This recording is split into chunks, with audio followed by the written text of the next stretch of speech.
Good morning, dear students. I hope that all of you are fine and taking all the precautions. Today, I have come with a new poem called Miracles. और बेटा, अब मैं आपको एक नई poem पढ़ाने जा रही हूँ. उसका नाम है मिरेकल्स और उसके राइटर हैं वाल्ट विटमैन.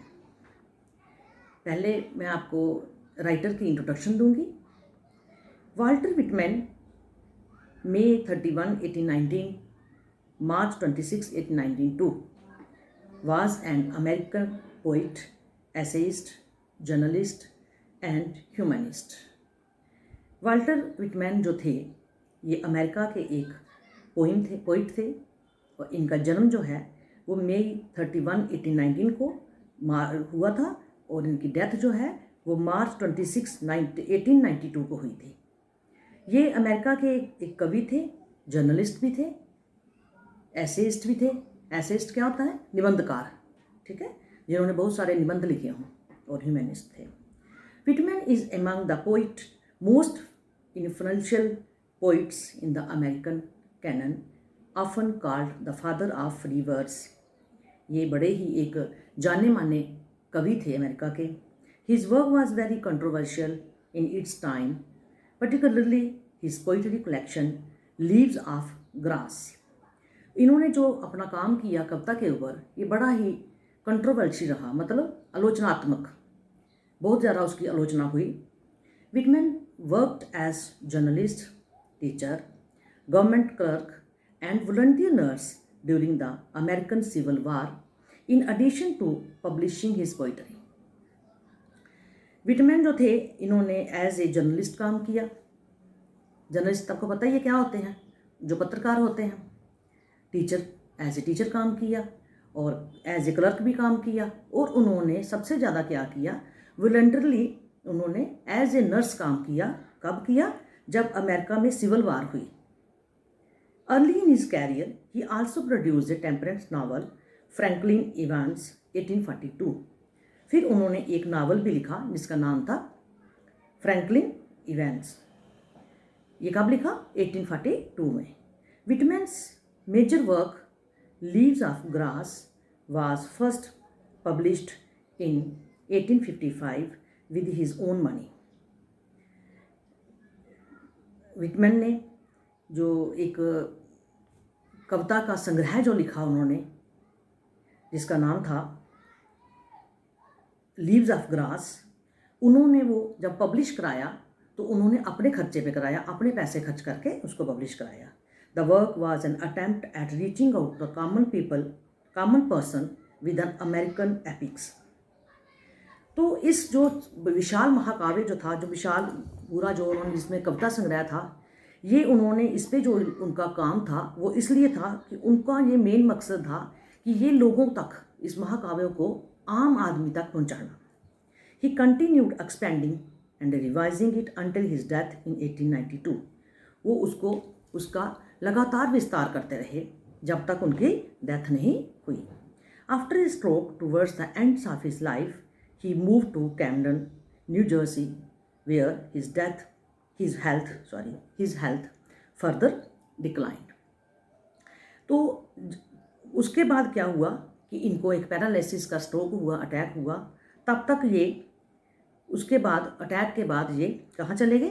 कैमडन में, न्यू जर्सी में. वहाँ पर इनकी जो हेल्थ थी वो आस्ता आस्ता निरंतर बिगड़ती रही. He died at the as of 72.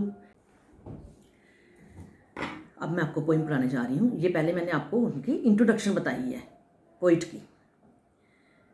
Y who makes much of a miracle. कवि कहते हैं, कुछ लोग किसी मिरेकल्स यानी चमत्कार के बारे में बहुत उत्सुक हो उठते हैं. As to me I know of nothing else but miracles.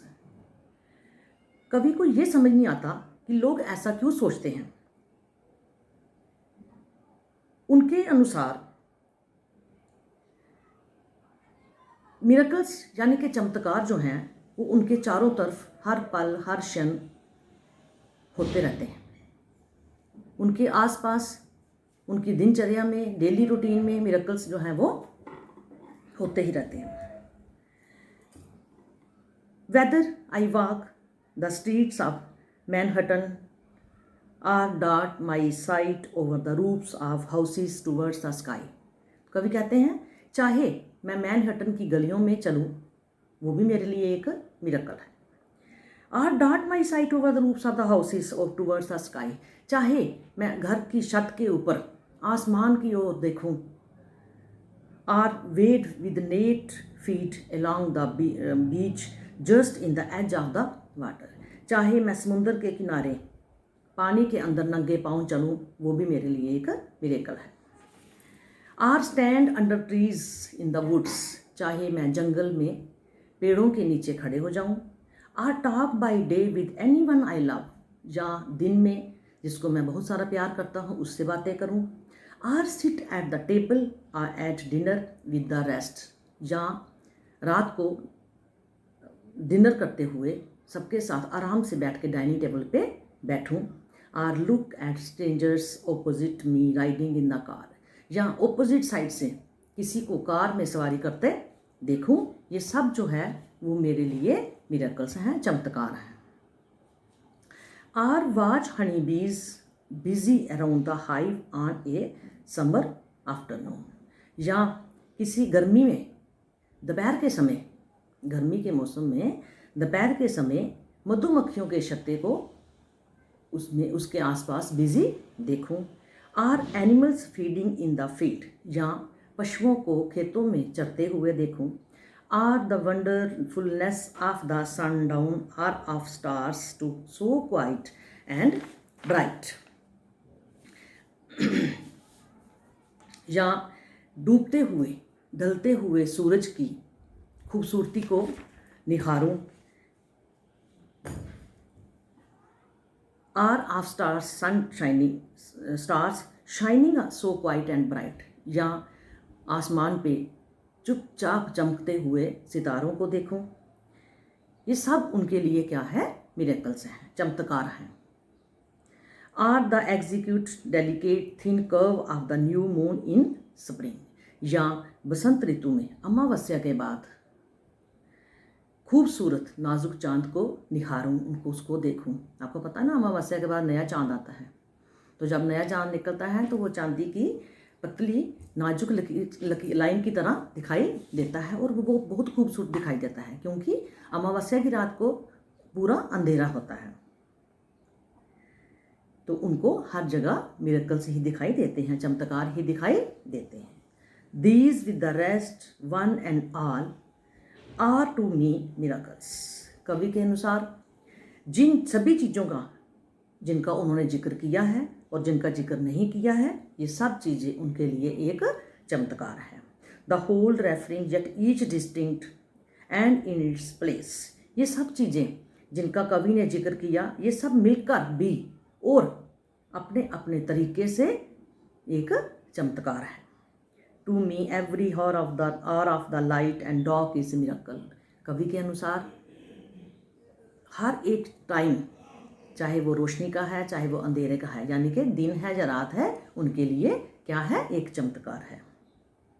Every cubic inch of space is a miracle, अंतरिक्ष की हर एक जगह उनके लिए एक चमत्कार है। Every square yard of the surface of the earth is spread with the same, धरती की हर जगह, हर एक कोना उनके लिए, जहाँ जहाँ धरती फैली हुई है, उनके लिए एक चमत्कार है। Every foot of the interior swims with the same, to me the sea is a continual miracle, कवि कहते हैं मेरे लिए समुंदर भी निरंतर चलने वाला एक मिरेकल है। The fishes that swim, the rocks, the motions of the waves, the ships with men in them, जो फिशेस हैं, मछलियां हैं जो उसमें समुंदर में लगातार तैरती रहती हैं, द रॉक्स हैं, चट्टानें हैं, the motions of the waves, लहरों की जो गति है, जो जहाज हैं और उनमें जो सवार लोग हैं, वो ये सब उनके लिए क्या है, मिरेकल है। But stranger miracles are there, कवि कहते हैं इनसे बढ़कर मिरेकल्स और क्या हो सकता है। उनके कवि के हिसाब से कि नेचर जो है वो भी एक मिरेकल है। कुदरत की हर एक बनाई हुई चीज़ वो उनके हिसाब से क्या है, मिरेकल्स है। तो ये बेटा आपने पोइम पढ़ी है, तो आपने जैसे पहले आप मुझे अपना होमवर्क करके सेंड करते हो, तो ऐसे ही आपने पूरा होमवर्क कंप्लीट करके मुझे सेंड करना है। और ये सिर्फ सेंड ही नहीं करना बेटे, आपने इसको लर्न भी करना है। इसके जो क्वेश्चन आंसर हैं, एक्सप्लेनेशन है, ये सारी आपने लर्न भी करनी है।